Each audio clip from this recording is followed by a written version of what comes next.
আল্লাহ ডাক দিয়ে কয় জিব্রাইল তাড়াতাড়ি যাও, আমার বন্ধু নবীর মাথা মুবারকের রক্ত মুবারক নবীর দাড়ি মুবারকের মধ্যে এসে গেছে।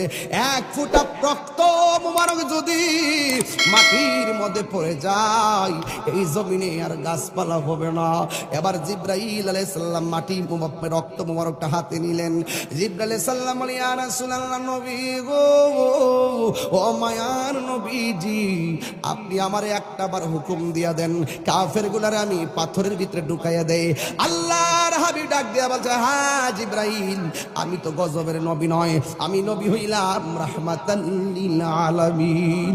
জুরি জুরি কি আল্লাহু আকবার বলা যাবে না?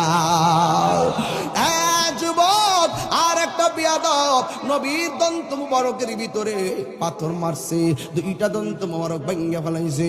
আমার নবী রক্ত মুবারক নিয়ে গর্তের মধ্যে পড়ে গেছে। সব সাহাবীরা নবীরে তালাশ করতেছে, কাফেররা ভাইরাস ছড়াইয়া দিছে, গুজব ছড়াইছে, কুতিলা মুহাম্মদ, নবীকে মেরে ফেলা হয়েছে। জুরি জুরি কি নাউজুবিল্লাহ বলা যাবে না? কাফেররা কেন কুতিলা মুহাম্মদ বলেছে? একটা কারণ হলো সাহাবায়ে কেরামের মনোবল যেন ভেঙে ফেলায়, এই জন্য তারা বলছে নবীকে মেরে ফেলা হয়েছে। এই জন্য যুবক আমার নবী গর্তের মধ্যে পড়ে আছে, গর্তের পারে উটটা দাঁড়ায় রয়েছে, উটটা নবীর গর্তের চতুর্পাশে ঘুরে আর ঘুরে ঘুরে আর ঘুরে আহার আসমানের দিকে তাকায়া ডাক দিয়ে গো, হো আল্লাহ, ও আল্লাহ, তোমার বন্ধু নবী এমন রাহমাতুল লিল আলামিন। আমি একদিন না খাইলে দাঁড়ানো থেকে বসে যেতাম, 2 দিন না খাইলে আমি শুয়ে যাইতাম, 3 দিন না খাইলে শরীরটা লড়াইতে পারতাম না, 7 দিন না খাইয়া মৃত্যুর মতো মাটির মধ্যে পড়ে থাকতাম। আপনার বন্ধু যখন আমার পিঠের মধ্যে বসতো, আমি 7 দিনের ক্ষুধা ভুলে যেতাম, আমার গায়ের মধ্যে আমি শক্তি পেতাম। কে আমার ক্ষুধা দূর করবো গো আল্লাহ? হাদিস শরীফে দেখলাম কয়েকটা প্রাণী জান্নাতে যাবে। একটা হলো আসহাবে কাহাফের কুকুরটা বেহেশতে যাবে। 2 নম্বর ইউনূস নবীকে যেই মাছটা খাইছে ওই মাছটা বেহেশতে যাবে। 3 নম্বর আমার নবী যেই উটের উপরে চলতেন এই উটটা নবীর সঙ্গে জান্নাতে থাকবে। নবীরে ভালোবাসলে জান্নাতে থাকা যায় কি যায় না? আর জোরে বলো যায় কি যায় না?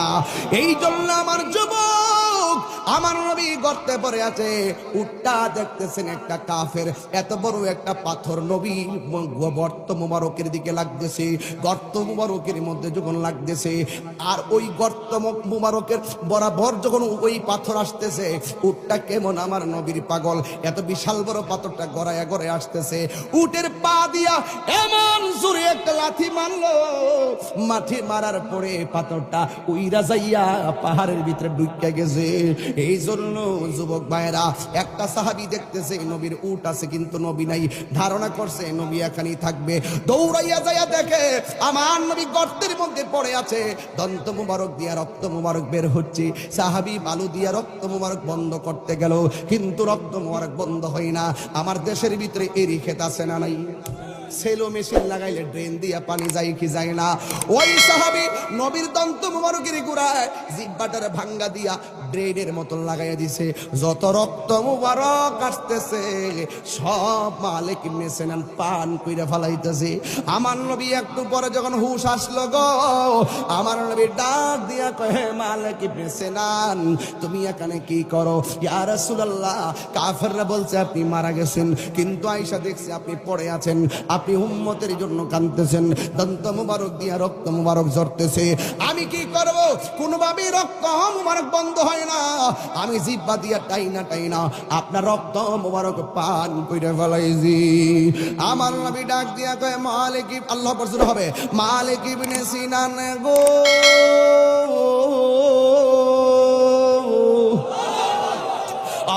মালিক ইবনে সিনান তুমি তো আমার রক্ত মুবারক পান করলা না, তুমি তো রক্ত মুবারক পান করলা না।